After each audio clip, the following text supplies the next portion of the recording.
Hello everyone, आज हम लोग करने वाले हैं अपने chapter theory of income and employment का वीडियो नंबर 5। कल तक के वीडियो में हमने क्या करा? कल का लास्ट टॉपिक था, हम लोगों ने डिटर्मिनेंट्स ऑफ इन्वेस्टमेंट पढ़ा। हमारा इन्वेस्टमेंट किन फैक्टर्स पे डिपेंड करता है? थोड़ा रिकैप करा देती हूँ। 2 फैक्टर्स, एक तो सप्लाई प्राइस एंड दूसरा marginal efficiency of investment. Marginal efficiency of investment किस पे डिपेंड करता है? एक तो रेट ऑफ इंटरेस्ट एंड दूसरा मार्जिनल इफिशियंसी ऑफ इन्वेस्टमेंट। अब हमारा मार्जिनल इफिशियंसी ऑफ इन्वेस्टमेंट किन 2 फैक्टर्स पे डिपेंड करता है? पहला तो हमारा सप्लाई प्राइस एंड दूसरा प्रोस्पेक्टिव यील्ड। प्रोस्पेक्टिव यील्ड हमें कैसे पता होगा? सप्लाई प्राइस तो जो हमारा कॉस्ट ऑफ एक्विजिशन है अपने इन्वेस्टमेंट का, जो भी हम इन्वेस्टमेंट करना चाह रहे हैं वो हो गया।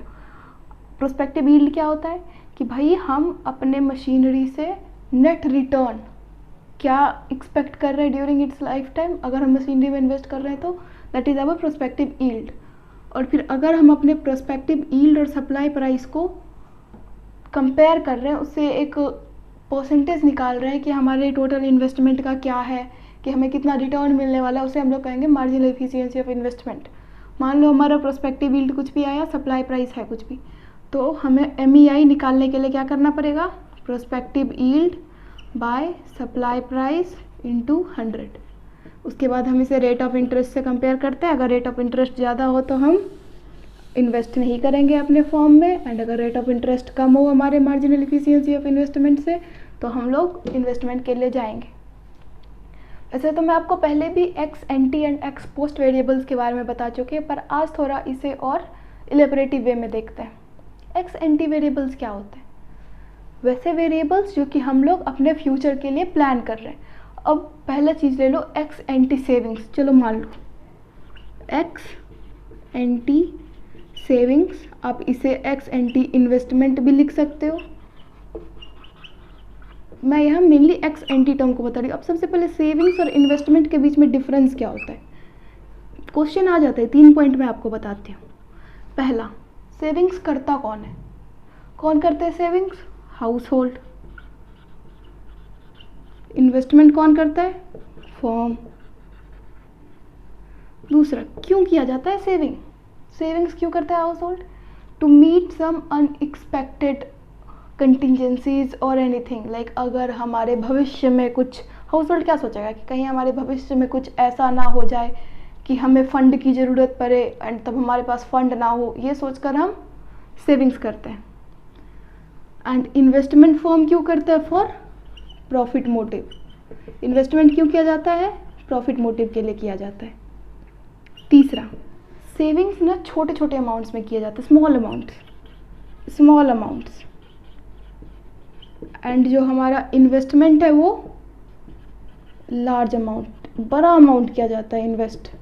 सेविंग्स हम लोग हाउस होल्ड छोटे छोटे अमाउंट में करते हैं, लेकिन जो इन्वेस्टमेंट है वो फर्म बड़े अमाउंट में करता है। चलो, हमने सेविंग्स और इन्वेस्टमेंट के बीच के डिफरेंस को भी देख लिया। 3 डिफरेंस, कौन करता है, क्यों करता है, कितने अमाउंट में किया जाता है। अब x anti and ex post variable को थोड़े और अच्छे से समझते हैं। मैंने क्या बताया था? हम लोग इस चैप्टर में डिटर्मिनेशन ऑफ नेशनल इनकम पढ़ रहे हैं, determination of income and employment.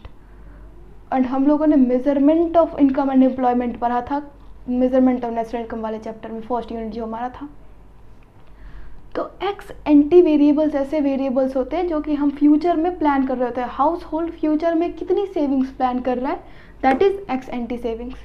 And firms future में कितनी इन्वेस्टमेंट प्लान कर रहा है, that is x anti investment. हमारा एग्रीगेट डिमांड पूरी इकोनॉमी का हम क्या प्लान कर रहे हैं, that is x anti aggregate demand, x anti aggregate supply. यानी हम फ्यूचर में हमारा प्लान क्या है, that is x anti variables. X post variables क्या होता है? एक्स पोस्ट वेरिएबल्स ऐसा होता है कि भाई पास्ट में कुछ हो गया, हम उसे कैलकुलेट कर रहे हैं, हम उसे मेज़र कर रहे हैं, that is our ex post variable. अब आपको लगता है कि हमारा एक्स एंटी वेरिएबल और एक्स पोस्ट वेरिएबल हमेशा सेम होगा? क्या हमारा ex ante variable and ex post variable हमेशा सेम होगा? सबसे बड़ा सवाल, थोड़ा सोच के देखो। मान लो आपने प्लान करा कि आप 1 महीने में 1000 रुपये की सेविंग करोगे। आप कुछ भी कमाते हो और आप 1 महीने में 1000 रुपये की सेविंग करने वाले हो, ठीक है। जब महीना ख़त्म हुआ, after at the end of the month, आपके पास 2 सिचुएशन या 3 सिचुएशन है। या तो आप at the end of month 3 case arise होता है। एक तो आप 1000 रुपये से कम करो अपना सेविंग्स, कुछ भी ले लो भाई, लेस देन 1000, 900 रुपये कर रहे हो सेविंग्स। दूसरा आप एग्जैक्ट 1000 कर रहे हो। तीसरी पॉसिबिलिटी ये होती है कि आप 1200 सेविंग्स कर लिए। क्या पता चला भाई? 3 पॉसिबिलिटीज हो सकती है हमारे एक्स एंटी वेरिएबल्स और एक्स पोस्ट वेरिएबल की। ये है आपकी एक्स एंटी सेविंग्स एंड ये है आपकी एक्स पोस्ट सेविंग्स। आपने महीने की 1 तारीख को सोचा कि भाई मैं इस महीने 1000 रुपये सेव करूँगा, and at the end of the month, जो कि आपकी एक्स पोस्ट वेरिएबल होगी, आपके पास क्या 3 पॉसिबिलिटीज हो सकती है? या तो आप 900 रुपये सेव कर पाए, या तो आप एग्जैक्ट 1000 रुपये सेव कर पाए, या तो आप 1200 रुपये सेव कर लिए। तो क्या इन तीनों केसेस में हमारा एक्स एंटी वेरिएबल और एक्स पोस्ट वेरिएबल सेम है? बिल्कुल नहीं है भाई। किस कंक्लूजन पे आए? कि हमारा जो एक्स पोस्ट वेरिएबल है, एक्स एंटी मतलब प्लान्ड, हमारा जो एक्स पोस्ट वेरिएबल है और ex post savings equal to planned saving, यानी हमने क्या सेविंग प्लान करा प्लस अनप्लान्ड सेविंग। जो हमने 1200 रुपये कर लिए, या हमने 100 रुपये कम सेव करा, या हमने 200 रुपये ज़्यादा सेव करा, that is our unplanned saving. हमने वो 200 रुपये प्लान तो नहीं करा था ना, हम तो बस प्लान किए थे कि भाई हमें 1000 रुपये सेव करना है, लेकिन हम लोग 1200 सेव कर लिए। क्या मतलब हुआ इसका? कि भाई ये 200 रुपये हमारा अनप्लान्ड है, प्लान के बाद है, तो हमारा एक्स पोस्ट वेरिएबल यहाँ पे क्या हो गया? एक्स एंटी वेरिएबल से ज़्यादा हो गया, पहले केस में कम था। तो ये ज़रूरी नहीं है कि हमारा एक्स एंटी वेरिएबल और एक्स पोस्ट वेरिएबल हमारा सेम हो, even in the case of savings, investment. और यहीं से ओरिजिनेट होता है हमारा इक्विलिब्रियम का कंसेप्ट। बाद की बात है, बताऊंगी। चलो, अब यहाँ पे एक टर्म आता है full employment. Full employment word से क्या समझते हो? फुल एम्प्लॉयमेंट, इस वर्ड से आप क्या समझते हो? कुछ दिमाग में आ रहा है कि भाई फुल एम्प्लॉयमेंट मतलब जितने लोग हैं सब काम कर रहे हैं। कोई एक रूम है, उसमें 100 लोग हैं, 100 के 100 काम कर रहे हैं, ऐसा कुछ दिमाग में आता है? तो अगर ऐसा कुछ आ रहा है तो उसे दिमाग से निकाल दो, मैं जो बता रही हूँ उसे सुनो। Full employment refers to the level of employment, एक एक वर्ड इसमें इम्पॉर्टेंट है, वेयर ऑल द पर्सन, मैं यहाँ आपको पर्सन के टर्म से बता रही, ये रिसोर्स के भी टर्म्स में होगा, हम लोग पूरे रिसोर्स की बात करेंगे, बट नॉर्मली समझने के लिए आप सिर्फ पर्सन के टर्म में लो अभी। Where all the person who are willing and able to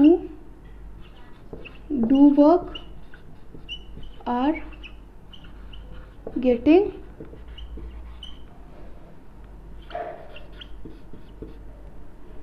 jobs at the existing wage rate।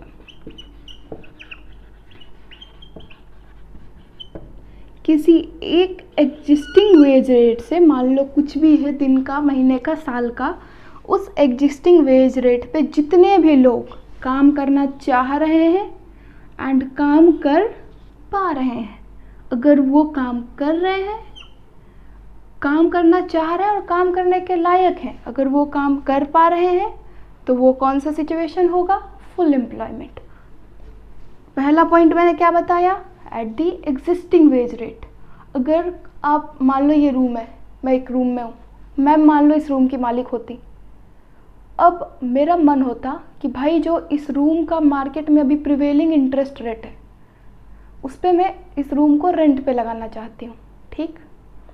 अगर इस मार्केट रेट पे मैं रेंट पे लगाना चाह रही हूँ और मेरा रूम इतना साफ़ सुथरा है, काम का है, ऐसा है कि एबिलिटी है इस रूम में, ऐसा है कि ये रेंट पे लिया जा सकता है, एंड मैं लगाना चाह रही हूँ, यानी विलिंगनेस है, एबिलिटी है, एग्जिस्टिंग वेज रेट, भाई मैं खुश हूँ मार्केट में जो भी रेट ऑफ रेंट है अभी का, अगर वहाँ पे ये रूम रेंट पे लग पा रहा है, एंड सिर्फ एक रूम नहीं, जितने भी रूम्स हैं ऐसे वो सारे रेंट पे लग पा रहे हैं, तो हमारा इकोनॉमी क्या है, फुल एम्प्लॉयमेंट पे। अगर मैं काम करना चाह रही हूँ, मैं काम करने के काबिल हूँ, विलिंगनेस काबिल हूँ, एग्जिस्टिंग वेज रेट पे, एंड मुझे विदाउट ड्यू डिफ़िकल्टी काम मिल रहा है, देन मेरे जैसे जितने भी लोग हैं, अगर सबको काम मिल रहा है, then our economy is at full employment equilibrium. Sorry, full employment, equilibrium की बात बाद में करेंगे।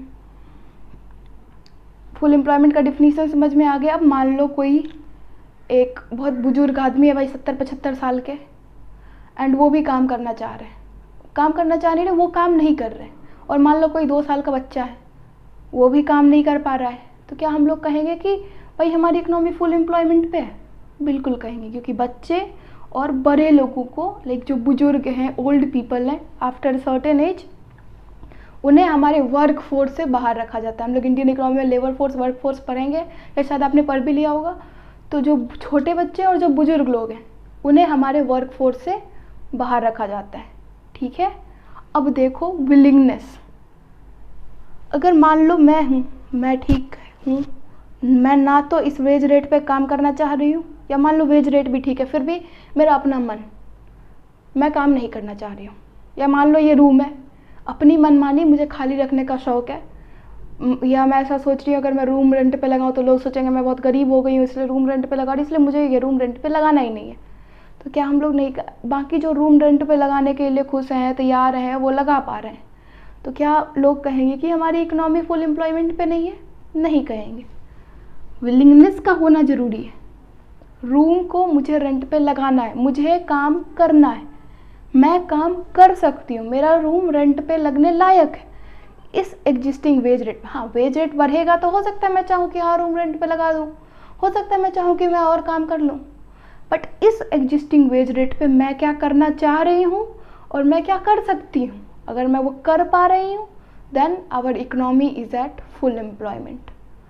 आई होप अब आप फुल एम्प्लॉयमेंट के डेफिनेशन को समझ पाएंगे। इसमें जो ओल्ड सिटीज़न है, सीनियर सिटीज़न एंड जो बच्चे हैं वो इंक्लूड नहीं होते हैं। विलिंगनेस होनी चाहिए, एबिलिटी होनी चाहिए, उनके पास एबिलिटी नहीं है, एंड एग्जिस्टिंग वेज रेट पे वो काम करना चाह रहे हैं एंड काम कर पा रहे हैं, then our economy is at full employment. अब एक बात तो हो गई, क्या ये पॉसिबल है कि हमारी इकोनॉमी फुल एम्प्लॉयमेंट पे भी हमारी इकोनॉमी में कोई भी अनएम्प्लॉयमेंट ना हो? Is it possible? सोच के देखो, इज़ इट पॉसिबल कि हमारी इकोनॉमी में फुल एम्प्लॉयमेंट तो है कहने को, लेकिन उसमें कोई अनएम्प्लॉयमेंट ना हो? It's not possible.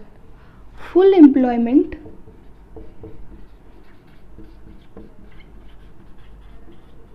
doesn't mean no unemployment, because even हमारी इकोनॉमी फुल एम्प्लॉयमेंट पे है तो वहाँ पे कुछ नेचुरल रेट ऑफ अनएम्प्लॉयमेंट रहेगा। अब ये नेचुरल रेट ऑफ अनएम्प्लॉयमेंट क्या होता है? मेनली 2 तरह के होते हैं। पहले तो ये टर्म बिल्कुल ध्यान में रख लो कि फुल एम्प्लॉयमेंट पे भी ये गारंटी नहीं है कि हमारी इकोनॉमी में 100% एम्प्लॉयमेंट है। ऐसा बिल्कुल नहीं है कि फुल एम्प्लॉयमेंट भी है तो हमारी इकोनॉमी में नो अनएम्प्लॉयमेंट, ऐसा कुछ नहीं है, क्योंकि फुल एम्प्लॉयमेंट पे भी एक नेचुरल रेट ऑफ अनएम्प्लॉयमेंट रहेगी ही रहेगी, नेचुरल रेट ऑफ अनएम्प्लॉयमेंट। अब ये क्या नई चीज़ है तो मैं बता देती हूँ। Natural rate of unemployment 2 type का। हाँ, तो मैं बता रही थी हमारी इकोनॉमी भले फुल एम्प्लॉयमेंट लेवल पे हो, लेकिन इसका मतलब ये नहीं है कि हमारी इकोनॉमी में नो अनएम्प्लॉयमेंट है या 100% एम्प्लॉयमेंट है। Doesn't guarantee it. क्योंकि even at full level of employment there are high possibilities कि हमारी इकोनॉमी में नेचुरल रेट ऑफ अनएम्प्लॉयमेंट होएगा। चलो अब नेचुरल रेट ऑफ अनएम्प्लॉयमेंट क्या होता है? 2 टाइप के होते हैं। पहला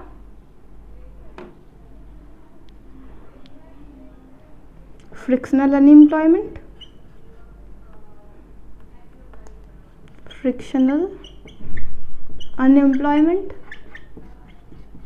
एंड दूसरा स्ट्रक्चरल अनएम्प्लॉयमेंट।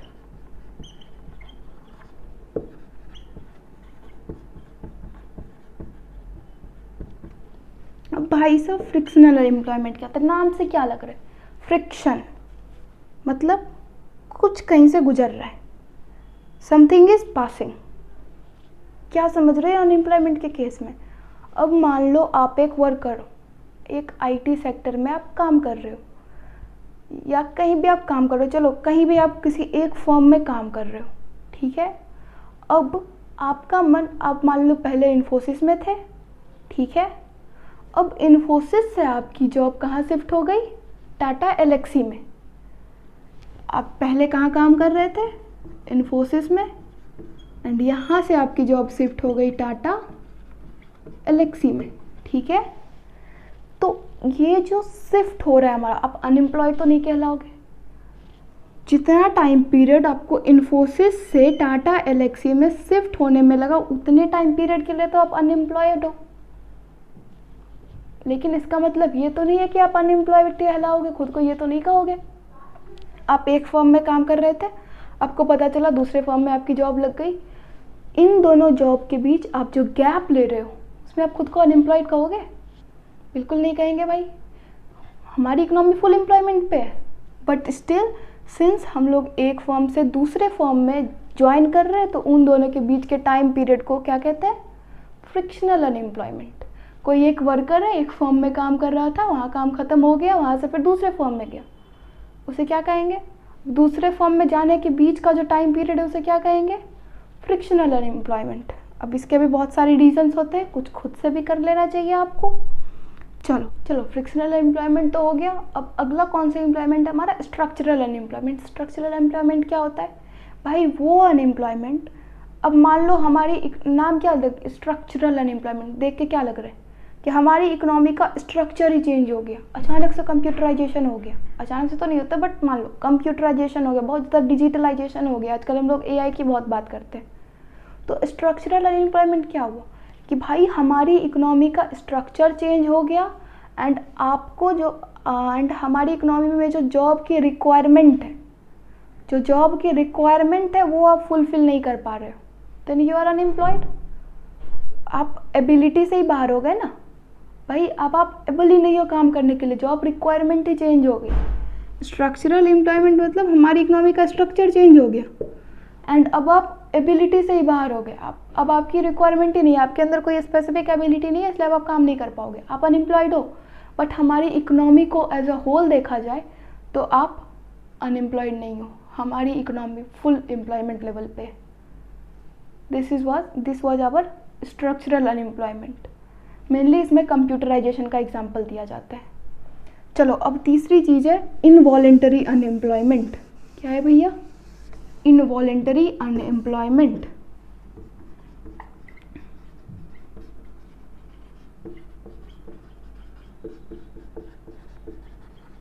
यहाँ तो था कि भाई हम काम करना चाह रहे हैं, हमें काम नहीं मिल रहा, हमारे में काम करने की एबिलिटी है, हमें काम नहीं मिल रहा है। यहाँ वही है। अभी तक तो था कि भाई जितना है सब मिल पा रहा है, या तो हम एबल ही नहीं है तो ठीक है, उसमें आएंगे ही नहीं हम लेबर फोर्स में, वर्क फोर्स में। अब यह है इनवॉलेंटरी एम्प्लॉयमेंट। हम लोग काम करना चाह रहे हैं, एग्जिस्टिंग वेज रेट भी हमारे लिए ठीक है, हमारे अंदर एबिलिटी भी है, बट स्टिल हमें एम्प्लॉयमेंट नहीं मिल पा रहा है। Means it levels to the level of employment where all those person who are willing to work, able to work but are unable to get work। काम करना चाह रहे हैं, काम करने की एबिलिटी है, बट स्टिल हमें काम मिल नहीं पा रहा है। That is our involuntary unemployment. हम लोग चाह नहीं रहे हैं कि हमें काम ना मिले, हम तो चाह रहे हैं कि हमें काम मिले। इनवॉलेंटरी है भाई, वॉलेंटरीली अनएम्प्लॉयड नहीं है हम लोग। वॉलेंटरीली अनएम्प्लॉयड रहे तो फिर तो हम लेबर फोर्स से ही बाहर हो गए। एंड यहाँ पूरा अनएम्प्लॉयमेंट का केस चल रहा है लेबर फोर्स का। अगर हम वॉलेंटरीली अनएम्प्लॉयड है फिर तो हम लेबर फोर्स से ही बाहर है। अगर हम इनवॉलेंटरीली एम्प्लॉयड है it means we are, this is the case of involuntary unemployment. ये हो गया आपका ये यहाँ तक ख़त्म। अब हम लोग इक्विलिब्रियम की बात करेंगे। इक्विलिब्रियम का मतलब क्या समझते हो? कोई दो वेरिएबल सेम होने चाहिए, किसी पॉइंट पे सेम होंगे तो वो इक्विलिब्रियम होता है। हम लोग डिमांड सप्लाई का इक्विलिब्रियम पर हैं, कॉस्ट रेवेन्यू का इक्विलिब्रियम पर हैं। अब यहाँ पे है इक्विलिब्रियम केन्स के हिसाब से। किसके हिसाब से इक्विलिब्रियम? केन्स के हिसाब से। केन्स के पहले भी क्लासिकल इकोनॉमिस्ट थे, इसके बारे में आपको कल थोड़ा बता पाऊंगी ज़्यादा। आज बस अब मैं आपको एजम्पशंस बता देती हूँ इसका। इक्विलिब्रियम के क्या एजम्पशंस हैं? सबसे पहले तो दो टाइप के होते हैं, दो अप्रोच से हम इक्विलिब्रियम निकाल सकते हैं। कौन से? पहला तो aggregate demand aggregate supply equilibrium, दूसरा सेविंग्स इन्वेस्टमेंट अप्रोच। ये अप्रोचेज हैं, अप्रोच। अब इसके लिए कुछ अजम्पशंस है। पहला अजम्पशन कि हम लोग टू सेक्टर इकोनॉमी में काम कर रहे हैं। पहले भी मैं बता चुकी हूँ हम लोग टू सेक्टर के बारे में। सिर्फ दो सेक्टर, एक हाउस होल्ड, दूसरा फर्म, तीसरा गवर्नमेंट सेक्टर, एक्सटर्नल सेक्टर कुछ नहीं है इकोनॉमी में। दूसरा, we are working in short term. Short term में हम लोग काम कर रहे हैं। लॉन्ग टर्म इक्विलिब्रियम, क्योंकि केन्स ऐसा मानते थे कि भाई लॉन्ग टर्म में ना तो मैं जिंदा रहूँगा ना आप जिंदा रहोगे, इक्विलिब्रियम किसके लिए पढ़ना है? केन्स का ऐसा मानना था। तो हम लोग शॉर्ट टर्म इक्विलिब्रियम की बात कर रहे हैं। तीसरा, प्राइस कांस्टेंट है, प्राइस इज कांस्टेंट। चौथा, investment expenditure is I is autonomous. मैं सप्लाई इज परफेक्टली इलास्टिक को यहाँ मेंशन नहीं कर रही हूँ, क्योंकि वो जब आप केन्स और क्लासिसिस्ट का डिफरेंस पढ़ोगे तो वहीं पे मैं आपको कल बता दूंगी ठीक से इस टर्म के बारे में। मेनली ये अजम्पशन है हमारे। अजम्पशन में भाई क्या ही इफ्स एंड बट्स लगाना, आई होप आप समझ गए होंगे। मैं आपको एक क्वेश्चन देती हूँ, व्हाट्सएप पे भी मैं सेंड कर दूंगी एंड यहाँ पे मैं लिख दे रही हूँ, आप प्लीज़ इस क्वेश्चन को बनाना, ठीक है? मैं सोच के रखी थी कि आज क्वेश्चन देना है, इसके बाद मैं आज का ये वीडियो ख़त्म करूँगी। मान लो इफ़ अ फर्म इज़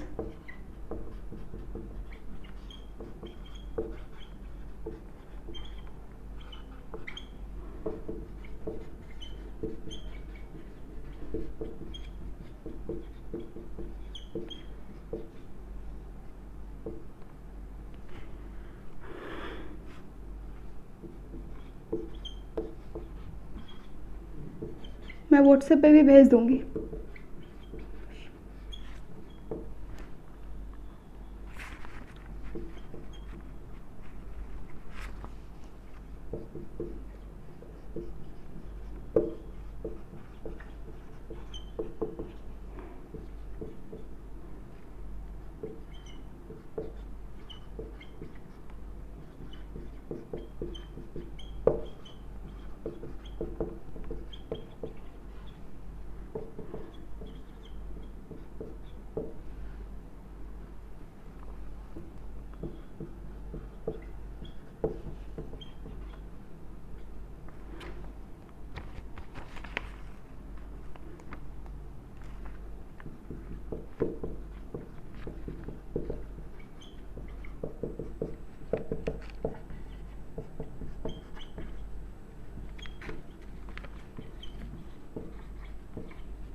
आज का वीडियो मैं यहीं पे ख़त्म कर रही हूँ। मिलती हूँ नेक्स्ट वीडियो में। तब तक के लिए आप ये क्वेश्चन बनाओ, मुझे व्हाट्सएप पे भेजो। कल तक का टाइम है आपके पास, बना के बताओ भाई कोई।